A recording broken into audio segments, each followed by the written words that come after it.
Good day everyone, I am Danica Shelly Siganibe.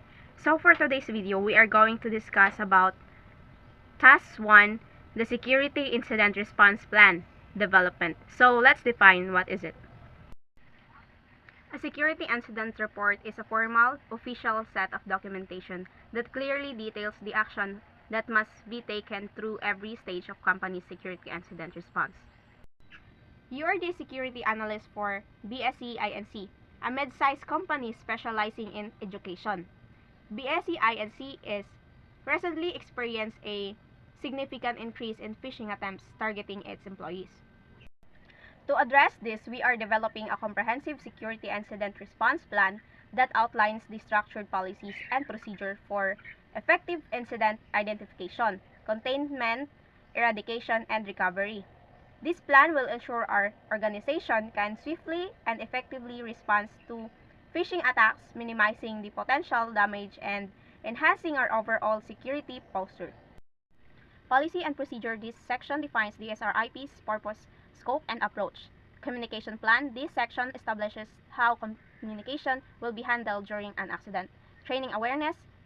This section explains how employees will be trained to identify and report security incidents, specifically phishing attempts in this case. Incident identification. This section outlines methods for identifying potential security incident. Incident classification and prioritization. This section establishes a system for classifying incident based on severity. Containment. This section details steps to isolate and contain confirmed security incident. Eradication. This section outlines the steps to eliminate the root cause of incident. Recovery. This section explains the process of restoring affected system and data to functional state after an incident. Post-incident review. This section describes the process for reviewing lessons learned from the incident.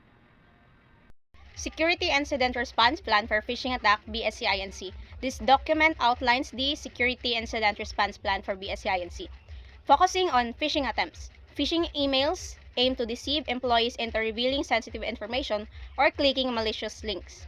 This plan establishes a structured approach to identify, contain, eradicate, and recover from phishing incident, minimizing potential damage.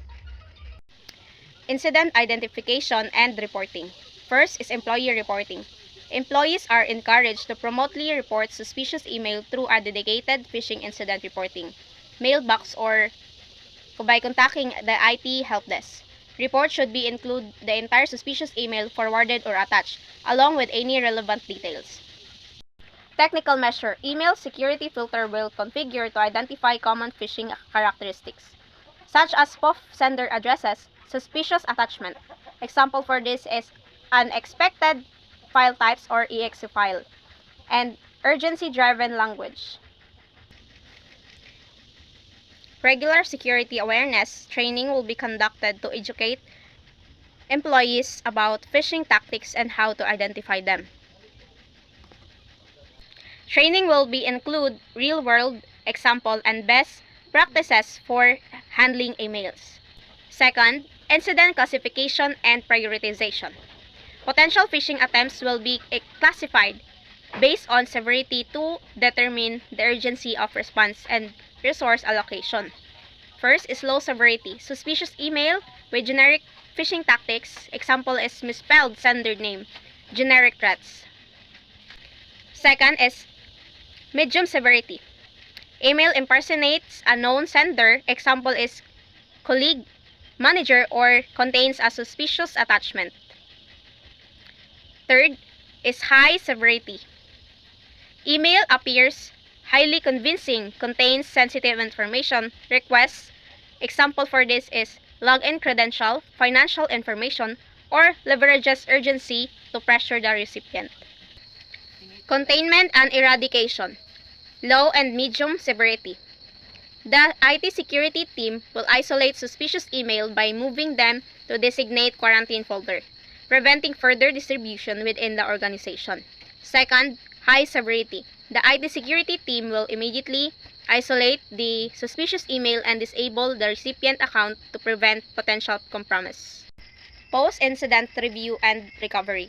The IT security team will investigate the root cause of the phishing attempt, identify any vulnerabilities or weaknesses in training. Compromised user accounts will be remediated through password reset, the enforcement of multi-factor authentication, and system scans. Lesson learned from the incident will be documented and incorporated into future security awareness training and also technical controls. If a data breach occurs as a result of a successful phishing attack, relevant to regulatory reporting requirements will be addressed in accordance with data privacy regulations.